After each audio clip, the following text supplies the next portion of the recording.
Okay, so let's let's unpack this. There's this feeling, right? I think a lot of us have it, maybe just humming in the background.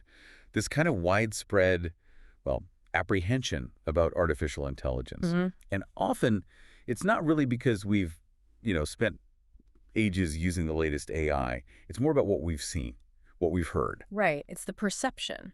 Exactly. Think about it. Movies, TV, news headlines, Mm. they've really painted a picture for us, haven't they? Oh, absolutely. Decades of it. When I say AI, what pops into your head first? I bet for lots of people it's something like, I don't know, the Terminator, Skynet going rogue. Yeah.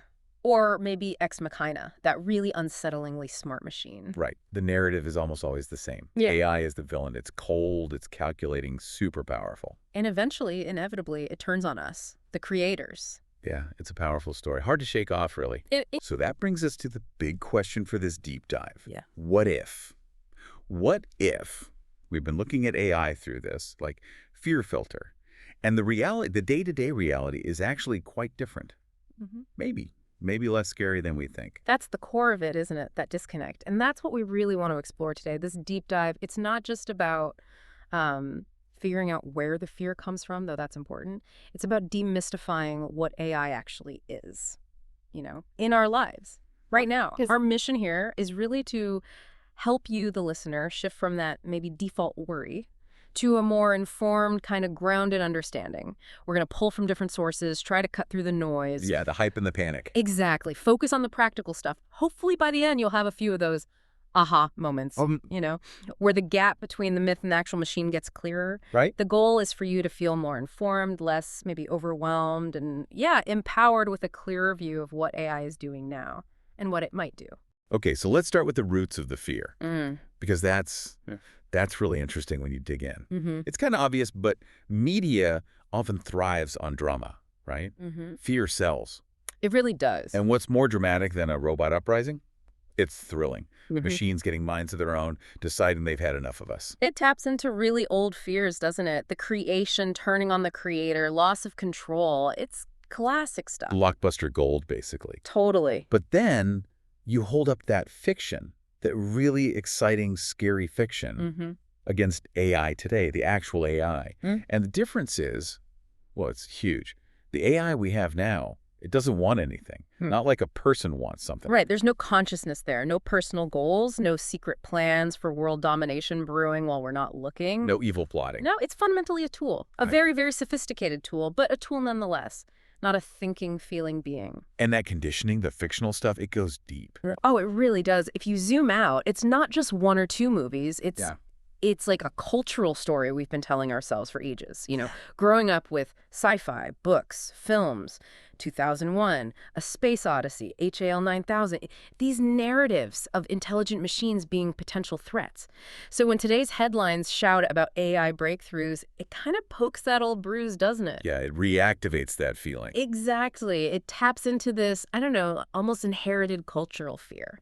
Makes the idea feel familiar, even if intellectually, it's just fiction. Like cultural trauma, almost. Yeah. It sticks. That's a good way to put it.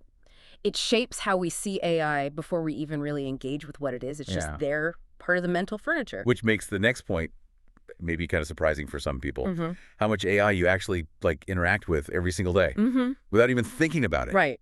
When you strip away the Hollywood drama. Yeah. You find AI is mostly this quiet helper, almost invisible. Our sources really back this up. AI is woven into the fabric of our daily lives, just smoothing things out. Think about your morning. The song Spotify suggests. AI. The show Netflix queues up next. AI again. When Google finishes your search sentence before you do. Yep. AI prediction. Photo filters on your phone. Oh, The ones that make you look slightly less tired. definitely AI. Yeah. Or the spam filter that keeps your inbox usable. That's AI too. Navigation apps, finding the fastest route, dodging traffic, social media feeds, deciding what you see. All AI. All the time. Even talking to Siri or Alexa. It's constant, and this AI is, well, it's quiet, it's useful, mostly invisible. Yeah. It saves time, organizes stuff, makes life a bit easier. No drama, no scary music, just utility. And that quietness, that invisibility, That's a really key point, isn't it? How so? Well, think about it. Nobody's really afraid of their Spotify playlist staging a coup, right? No, not usually. But a lot of people have genuine fear or at least unease about something like ChatGPT. Okay. I see where you're going. So it raises this important question, why? Why is one totally fine, seamlessly part of life, and the other triggers fear? What's the difference? Well, the sources point to this. One is invisible, familiar, deeply integrated. We barely notice it's there. The other one, ChatGPT, tools like it talks back. Oh. And that simple act communication, generating human-like language, that's the trigger. It's powerful. And for many, deeply unsettling. Yeah, that's the moment, isn't it? When an AI like ChatGPT writes a paragraph and it's coherent, it makes sense, maybe even sounds kind of human, the gut reaction is often, whoa, wait, did that just think? Exactly. It's an instinctive leap because the output looks so much like thinking. But digging deeper, the reality is it didn't think. Not like you or I think. No, there's no internal world there. No self, no soul, no modem behind the words. So what is it doing then? It's essentially generating patterns. Based on all the text data it was trained on, billions of examples, it's predicting the most likely next word and the word after that to build a response that fits the prompt. So it's like super advanced pattern matching? Incredibly sophisticated, lightning-fast pattern matching and generation. Yes. Think of it maybe less like a mind, more like a masterful mimic. A mimic. Yeah, imagine someone who studied every conversation ever recorded, every book, every website. They don't feel the response, but they can instantly generate the most statistically probable, convincing human-like answer based on that vast knowledge. Okay, that makes sense. It's impressive, but it's not in thought. Precisely. Astonishingly impressive tech, but not consciousness. But what's really fascinating is why that mimicry, that feeling of thought, hits us so hard. Right. Why is it so convincing? Well, beyond just the speed, language is.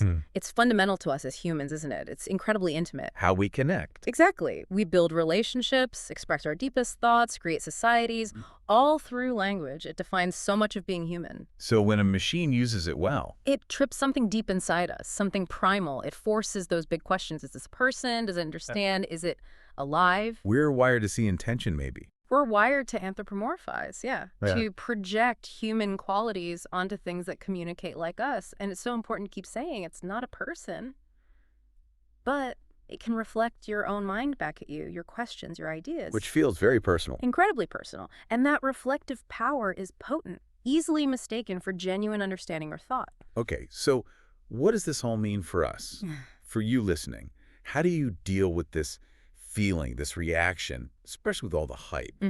Well, the sources we looked at have some really practical advice. First step, just acknowledge the fear. Don't ignore it. Right. It makes sense. Given the movies, the cultural stuff, how new this is, it's okay to feel apprehensive. You don't have to pretend you don't. It's a valid response. But then after you acknowledge it, the next step, maybe the most important one, is to get curious. Engage with it. Yeah. Use AI. Ask it stuff. Don't just read the scary headlines or listen to people yelling on either side. Try it yourself. Maybe mess around with Siri or Alexa more, or try out one of those generative AI tools, that direct hands-on experience. It can really cut through the abstract fear. And connecting that to the bigger picture, the core idea is simple, really. We tend to fear what we don't understand. It's basic human nature. True. But actively trying to understand AI, how it works, what it can't do yet, where it's actually useful. That's how you build agency. That's how you take back control from the fear. It's not just about using it, but understanding its limits too. Exactly. Learning what AI actually is today transforms it. It stops being the shadowy, maybe scary thing, and becomes what it truly is, a really powerful tool. Unlike any tool. Its impact depends on who's using it and how. You learn its strengths, its weaknesses, you get confident directing it instead of feeling like it's directing you.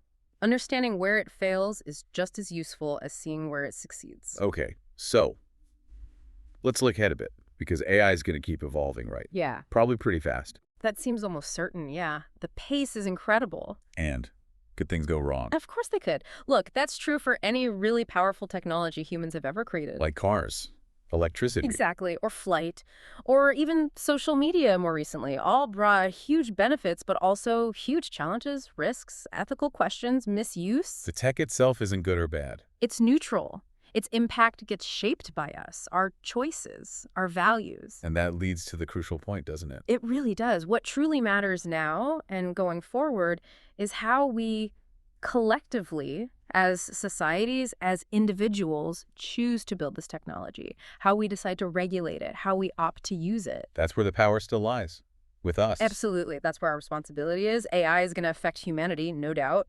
profoundly, transformatively. But humanity still gets to decide how. We're still writing the rules. We're still making the choices about its direction, its integration, its purpose. Our choices today shape its future. They're the real determinant. Not the technology itself, but our decisions about it.